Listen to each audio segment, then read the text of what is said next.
And our first question that we decided to tackle is, can a comfort care home function in the rectory without expensive changes? We had a discussion with the town building inspector. One of the keys to the amount of construction work we would have to do in bringing things up to the present day codes would be if the rectory was a change of use. That's kind of technical jargon for what does the town think it is right now, and are we going to change that? This isn't a change of use. The rectory is primarily, was and is a residence, even though nobody's living in here now. So that doesn't trigger a whole series of things that we would normally be concerned about. So there'd be very little that we would have to do to bring things up to present day code.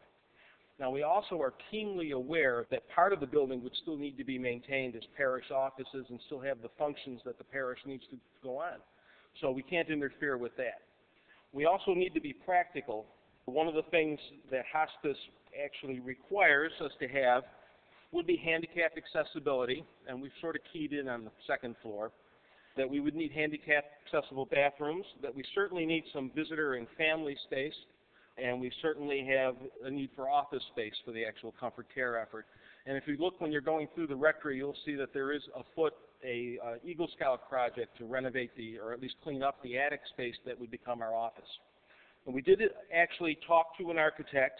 Actually, original thinking was one of the uses for the seed money that we were asking and that everybody has so generously donated was to hire a professional to look into this kind of thing. But as good stewards, we got him to perform this pro bono.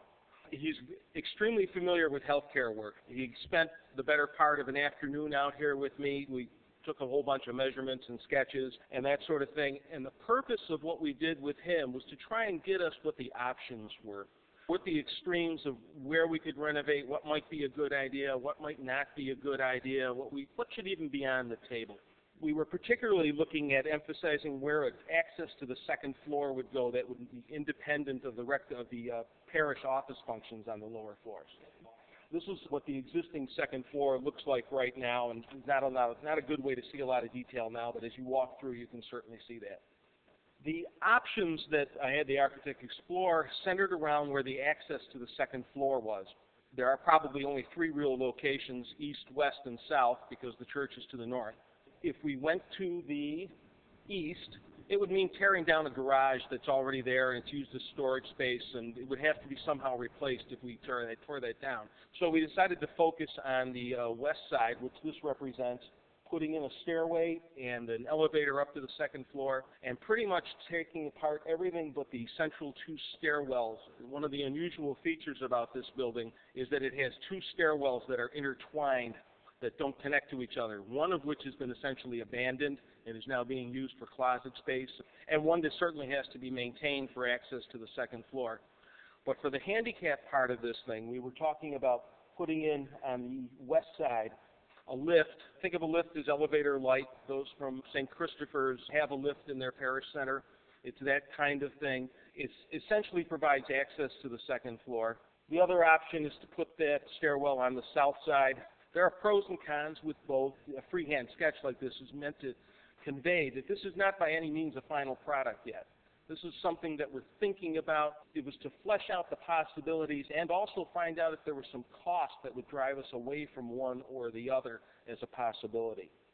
In our lingo, this is called an opinion of probable cost. It's not based on any pricing from a contractor. It's not based on a firm scope of work. It's based essentially on mine and Todd's expertise about what this could cost. And these dollar figures do include a furniture fittings and equipment allowance. There's certainly some contingencies.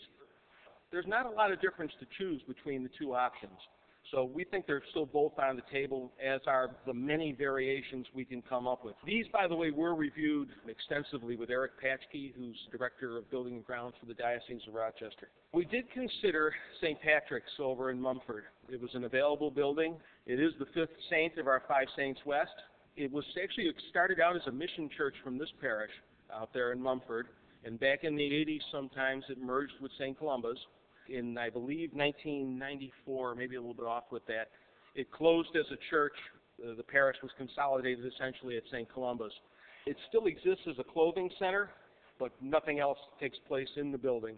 We did review it rather extensively. Unfortunately, there's not a lot to start with there. There's no septic system, the services are very small, and also key is it is a change of use. That was a church. I don't know what the town considers it now, but it's certainly not a residence. So we would be forced to, if we did renovate it, to bring it up to present-day codes in entirety. The dollars involved just don't let that make any sense. We did borrow the name, Patrick Place, a comfort care home. And that is our mission statement. Patrick Place, a comfort care home, provides love and support for the terminally ill as they live out their lives. Each family will have the freedom to spend special time with their loved ones and time to talk, share, and grieve with our caregivers. Moving back to the survey that came out last year and the parishioners' concerns, the next one we tackled is, how do we find enough skilled volunteers? We engaged another pro bono that maybe we thought we were going to be spending some of that seed money on, but Mark Schrader graciously agreed to help us out. Mark is a principal investigator for Foresight Science and Technology, and he creates market research reports and business plans that meet the requirements of the Small Business Innovation Research Program. And Mark interviewed Ann Reed, who's co-director of Mary's Haven in Saratoga Springs, New York. That is a two-bed comfort care home, as we are thinking of doing. And he also interviewed Sister Charlotte Commons, who's the executive director of Catholic Charities over near the Albany area. And he also interviewed Dick Lighton, who's director of finance for Mount Carmel House, which is a local comfort care home.